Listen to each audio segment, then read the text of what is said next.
मीरा ने सही है ना, उतनी आज तक किसी ने नहीं सही होगी, क्योंकि मीरा को प्रेम का रंग चढ़ गया। एक कुल नाशिनी, बताओ, मीरा के नाम से राजस्थान गौरव होता है। उस समय मीरा को ये कह दिया कि ये कुल नाशिनी है, इसने हमारे कुल का नाश कर दिया। देखो बाबा जियों के साथ जाके नाचती है, इसको शर्म नहीं आती। घूंघट उठा करके इसने सारी लज्जा उठा दी, सारी लाज त्याग दी मीरा ने। कोई लज्जा नहीं, कोई लाज नहीं, प्रेम में सब छूट जाता है।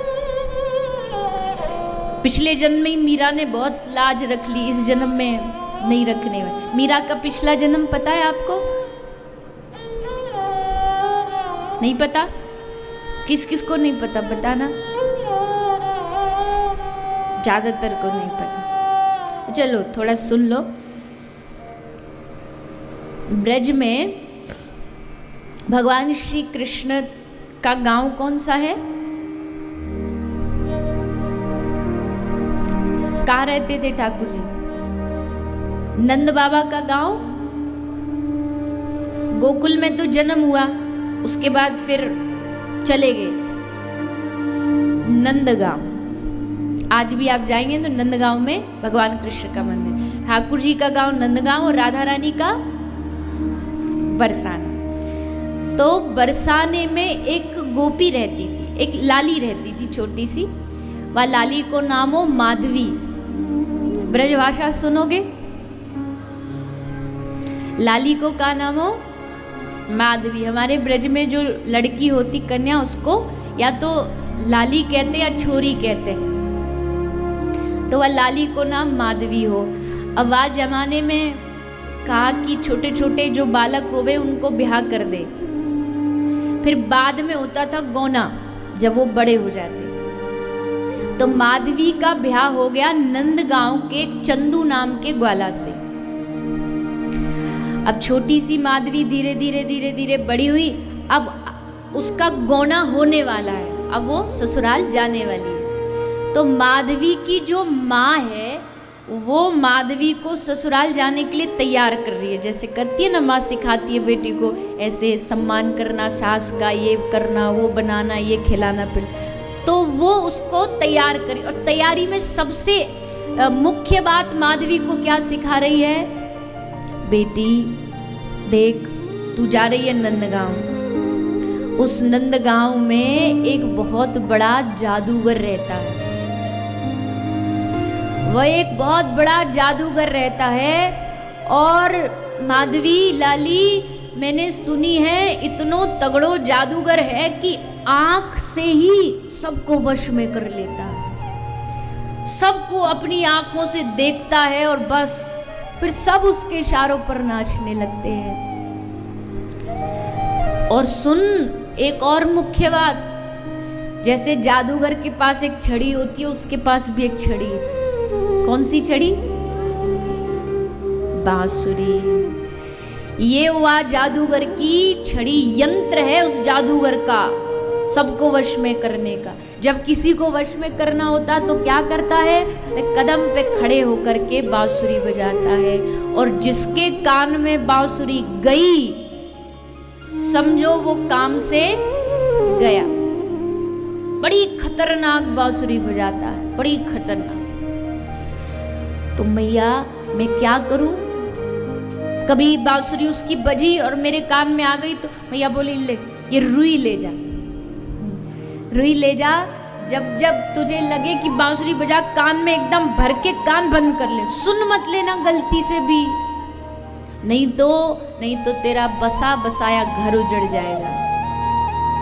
हाँ मैया ठीक है, ठीक।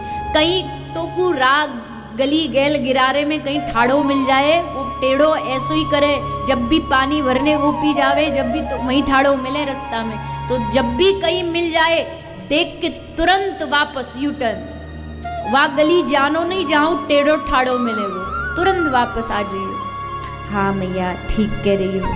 माधवी को मैया की बात बड़ी अच्छी लग रही कि हाँ माँ बड़ी समझदारी वाली बात कर रही है। सिखा पढ़ा दी माधवी।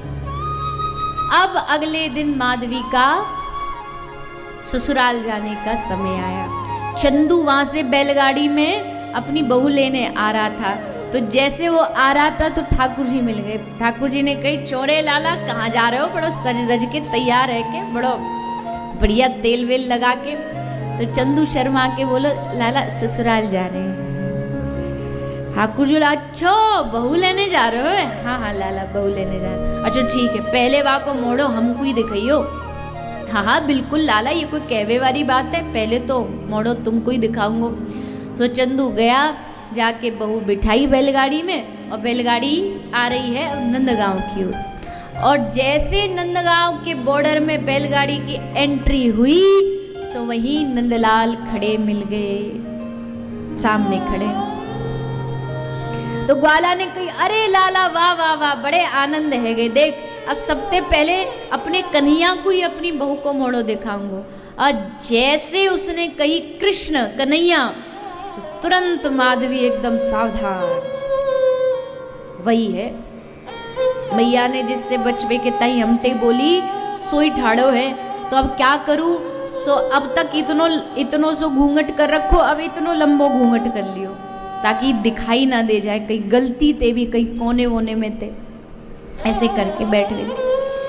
तो ठाकुर जी बोले, लाला दिखवा, भाभी जी को मोड़ो दिखवा। तो चंदू बोलो, अजी सुनती हो, देख हमारे लाला को मोड़ो दिखा दो। तो भीतर माधवी घूंघट में तो बोल तो कुछ रही नहीं, तो इशारा करके बोले चंदू बोलो, छो अरे अजी ने दिखा दो, हमारा मित्र है, हमारो यार है बचपन को, मोड़ो दिखा दो। ठाकुर जी बोले, क्यों नहीं दिखा रही? ठाकुर जी बोले, आंख नाक ते ठीक है ना, कोई कानी फानी तो ना है, या शर्म के मारे कहीं ना दिखा रही हो मोड़ो? चंदू बोलो, ना ना लाला बड़ी सुंदर है। तो फिर काहे को नहीं दिखा रही? बोले पतो नहीं काहे को। खूब कही चंदू ने, माधवी ने मुंह नहीं दिखायो। ठाकुर जी बोले, नहीं दिखाएगी? अरे नहीं। ठाकुर जी बोले, ठीक है, तो हम भी जा रहे, आज के बाद तेरो मोड़ो देखेंगे नहीं। और नाराज होके चले गए। यशोदा मैया के ढोरे गए। अब जब भी कोई ब्रज की बहू आती ना, तो पहली मुख दिखाई यशोदा और यशोदा का लाला, ये दो ही करते थे। तो यशोदा बोली, चल रे लाला, आज वह चंदू की बहू आई है, चल तो वो मोड़ो दिखा लाऊं। ठाकुर जी बोले, खबरदार वह को नाम लियो तो, बड़ी ऐंठ दिखा रही हमको, बैलगाड़ी में ठाड़ी ठाड़ी कौन सी चंद्रमा की खूबसूरती लेके आई है, मोड़ो ही नहीं दिखाया, हम नहीं जाएंगे वह के डोरे मोड़ो देखने। नहीं गए ठाकुर जी। माधवी बड़ी खुश है, माधवी सोच रही मैं बच गई। अब जब जब कृष्ण की बात होती, कहीं यमुना जी पे भाग जाती वहां से। जब जब कृष्ण गौ चरा के आते, गौचारण करके, सब गोपी घर से बाहर भागती दर्शन के लिए, भीतर घुस जाती, सब काम उल्टा करती, कहीं दिख ना जाए, सुन ना जाए उसकी बातें, बांसुरी ना सुन जाए। कोशिश करती रही, पर एक दिन उसकी कोशिश असफल हो गई। किस दिन?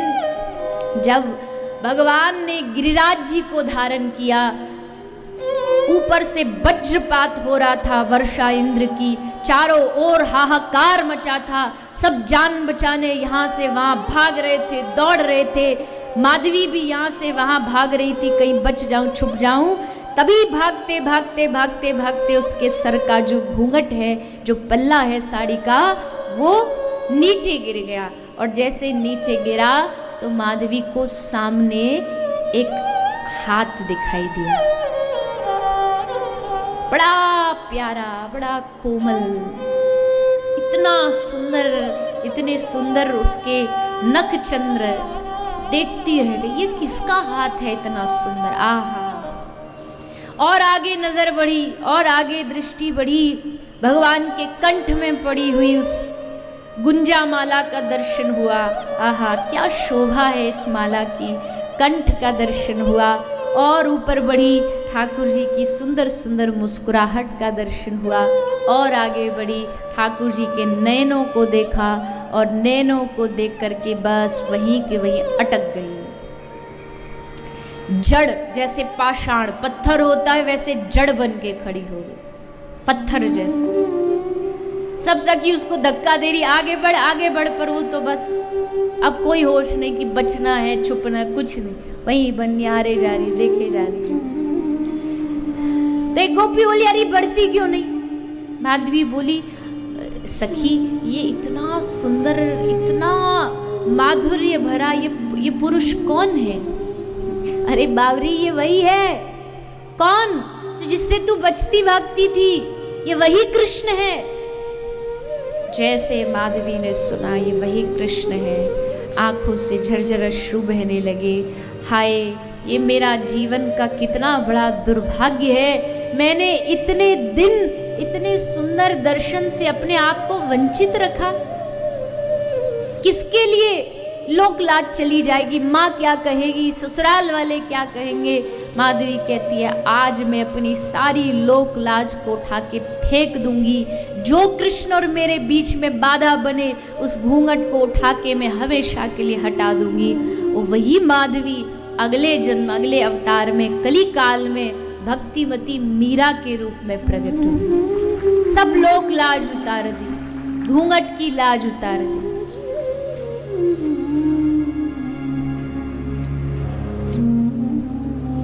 तो भैया ये तो एक बार जो ठाकुर जी को देख ले, हम देखते भी तो हम भगवान का दर्शन कहाँ करते। माफ करना मुझे मेरी बात आपको गलत लगे तो, पर क्या होता, मंदिर गए, किसी भी प्रसिद्ध मंदिर चले जाओ, एक तो भीड़ इतनी अधिक होती है, 2 मिनट में कब पुजारी जी खोपड़ी नीचे पटका के आगे भेज देते पता ही नहीं चलता। और अगर जैसे तैसे 5 मिनट भगवत कृपा से मिल भी गए आपको भगवान के दर्शन, तो क्या करेंगे, हाथ जोड़ लेंगे, आंख बंद कर लेंगे और बस आंख बंद करके क्या करते फिर, ये दे दो, वो दे दो, ये नहीं हो रहा, वो नहीं हो रहा, दर्शन करते ही नहीं। अजी गए हो तो जाके थोड़ा ठाकुर जी को निहारो, एक एक रूप का दर्शन करो, उनके नेत्रों को देखो, उनके श्रृंगार को देखो। किस लिए सजते हैं ठाकुर जी, किस लिए श्रृंगार करते? अपने लिए। अपने लिए काहे का श्रृंगार? वो इसलिए श्रृंगार करते कि आज हम इतने सुंदर लगे कि जो हमें दर्शन करने आए वो दिल दे बैठे, हम अपना चित्त दे बैठे।